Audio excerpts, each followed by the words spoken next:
अस्सलाम वालेकुम नाज़रीन, मैं हूं डॉक्टर मोहम्मद जाहिद एहसान और मैं एक फील्ड क्रॉप एग्रोनॉमिस्ट हूं। आज हम बात करेंगे चाराजात के बारे में, यानी कि फॉडर्स। तो पहले मैं आपको बताता चलूं कि कौन कौन से फॉडर्स हैं जो आप लगा सकते हैं। अगर हम देखें कि सर्दियों के कौन कौन से विंटर के फॉडर्स हैं या रबी के कौन से फॉडर्स हैं, तो उनमें सबसे पहले बरसीम है, उसके बाद लूसन है, उसके बाद जई या ओट है।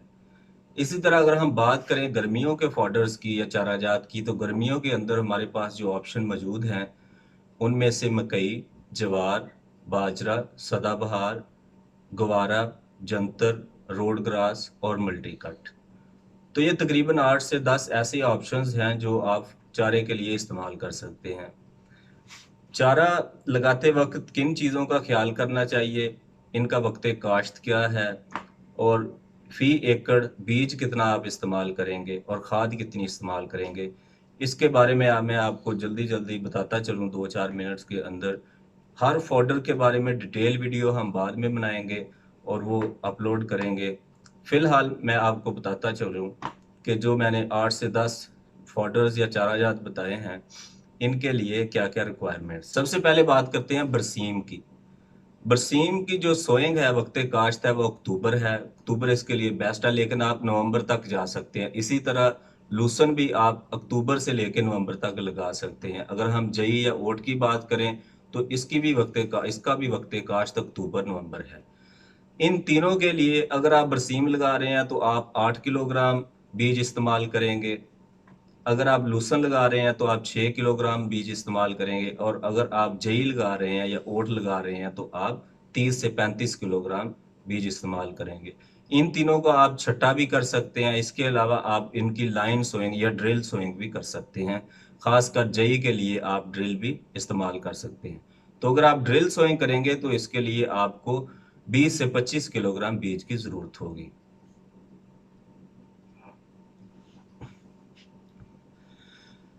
अगर हम बात करें इनके लिए खादों की, तो बरसीम और लूसन क्योंकि ये लेग्यूमिनस क्रॉप है, ये नाइट्रोजन को फिक्स करती हैं, तो इसके लिए हमें यूरिया की बहुत कम मकदार की ज़रूरत होगी।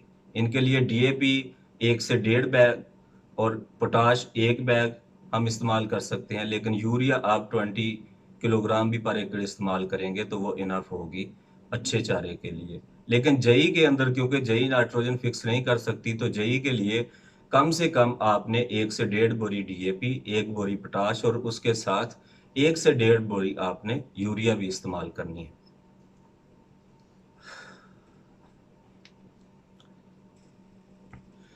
अगर हम बात करें गर्मियों के चाराजात की, तो ज्वार, बाजरा, सदाबहार, इनके लिए अगर ज्वार की बात करें तो आप ज्वार को मार्च में काश्त करें, बाजरा को भी अप्रैल मार्च में। बल्कि बाजरा और चरी जो है या ज्वार जो है, आप मार्च अप्रैल से लेके अगस्त सितंबर तक इनको काश्त कर सकते हैं। लेकिन बेहतर है कि आप जुलाई तक इनको काश्त करें। अगर आप लेट होंगे तो इससे भी इनकी पैदावार में खातरखा कमी आएगी। इसी तरह सदाबहार को आप मार्च में काश्त कर सकते हैं, गवारा को आप जून जुलाई में काश्त कर सकते हैं, जंतर को भी आप अप्रैल से लेके अगस्त तक काश्त कर सकते हैं। इसी तरह रोड ग्रास को भी मई से आप लेकर सितंबर तक काश्त कर सकते हैं। मल्टी कट को भी मार्च से लेकर अगस्त तक काश्त कर सकते हैं। इसमें जून में क्योंकि बहुत ज़्यादा गर्मी हो जाती है और जून में थोड़ा सा एहतियात करनी चाहिए। जून के अलावा अगर हम मार्च से लेकर सितंबर तक बात करें तो जून के महीना छोड़ के आप किसी भी महीने इन चाराजात की काश्त कर सकते हैं। अगर हम बात करें ज्वार की, तो इसके लिए 25 से 30 किलोग्राम बीज की ज़रूरत है। बाजरा के लिए 4 से 6 किलोग्राम बीज की ज़रूरत है। सदाबहार के लिए 8 से 10 किलोग्राम बीज की ज़रूरत है। इसी तरह अगर हम गवारा की बात करें तो 8 से 10 किलोग्राम, जंतर की बात करें तो 8 से 10 किलोग्राम, रोड ग्रास भी 6 से 8 किलोग्राम और मल्टी कट सिर्फ 3 से 4 किलोग्राम।